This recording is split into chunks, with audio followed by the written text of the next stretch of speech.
parang nabibalik. Hindi siya makalingon. Tapos pag bandang huli, dumating na daw dito ang sakit. Kailan pa po ba siya? Ganyan. 2 months na. Tingnan ko nga. Tapos, ang kirot dito nagsimula. Parang Ang sakit lalagari. kuya, hindi siya May bukol na siya sa leg eh. Dito kuya. Dito. Yan. Bukol na yan eh. Sobrang kirot eh. Parang dinalagari sa... Parang nilalagari.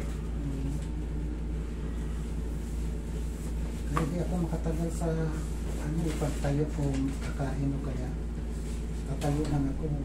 Maano talagang bukol. Ang kirot. Parang dinalagari. May Nagkaroon ng osteoarthritis yung leg nyo. Kung mapapansin nyo, puro highlight in white yung mga gilid. Mga bones parang tawag dyan. Kaya ang sakit. Ngayon, kasi bakit umaabot dito? Bakit umaabot dito? Kasi sa nervous system natin, magmula sa cervical pa ganun sa kamay. Pag ganun sa kamay, mako-compensate yan. Pagka nagkaroon na ng irritation dito, katagalan, talaga magra-radiate na yan pag ganun. Wala tayong magagawa kasi nandun yung nervous system natin. Yun ang flow ng ano natin. Yun ang flow. kirot na kirot. Ay, kaya pala eh. Delikado pala to eh. Natumba ba kayo? Anong nangyari sa inyo? Napaupo. Napaupo lang. O, sabi nyo, hindi kayo. Kaya nga eh, natumba siya, hindi. Hindi. Paano napaupo? Paano siya hindi natumba? Paano siya natumba? CR siya. Ngayon, Tapos, nagulat na lang kami, may lumalagay. Kasi may lumagabog. Oo. O, di ka natumba, huwag din ang itago. Naupo ka din. parang gano'n. Na gano'n. Kaya nga eh, hindi. Sir, ma'am, wait lang. Natumba ka sir, hindi. Parang ano na rin, pero alalay pagbagsak kasi may ano. Hawakan? Kaya hindi, ito lang tanong ko, natumba ka, hindi. Kasi dito kayo, hindi kasi magkakaroon ng ganito pag hindi kayo nagkaroon ng ano. Narinig nyo may lumagabog. Oo. Hindi nyo nakita na tumba, pero narinig nyo may lumagabog.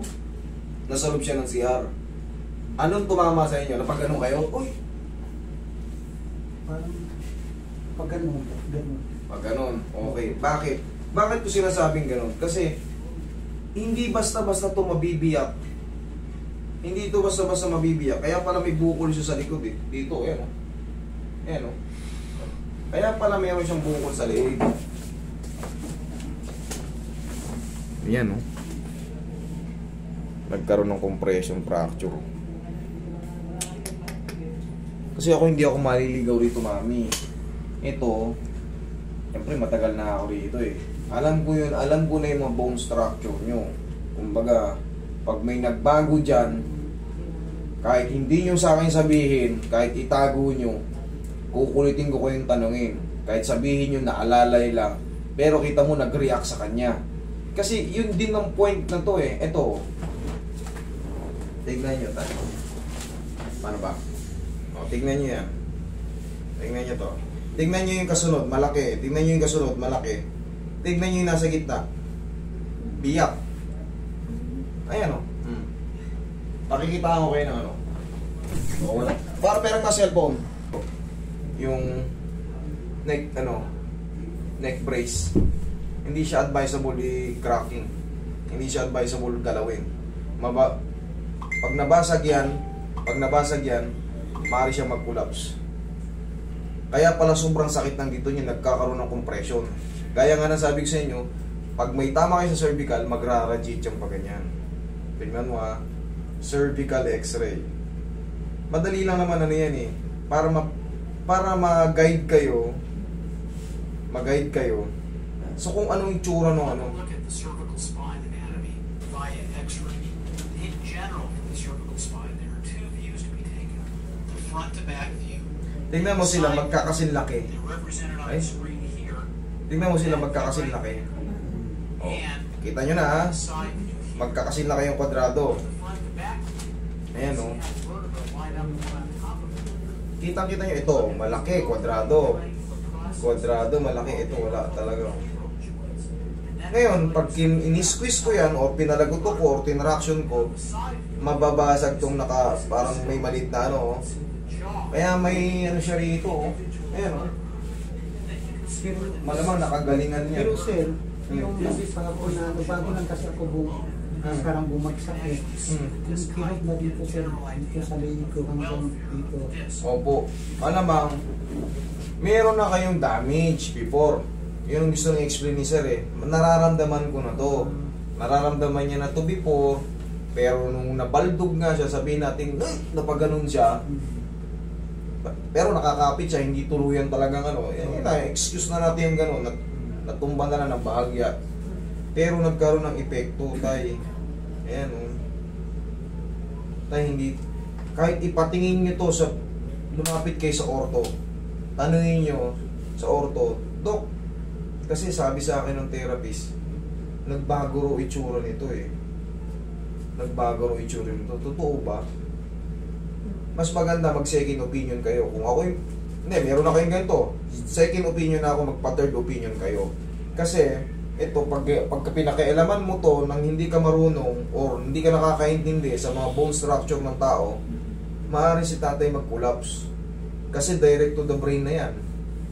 Direct to the brain yan. Leeg, malapit na yan sa utak.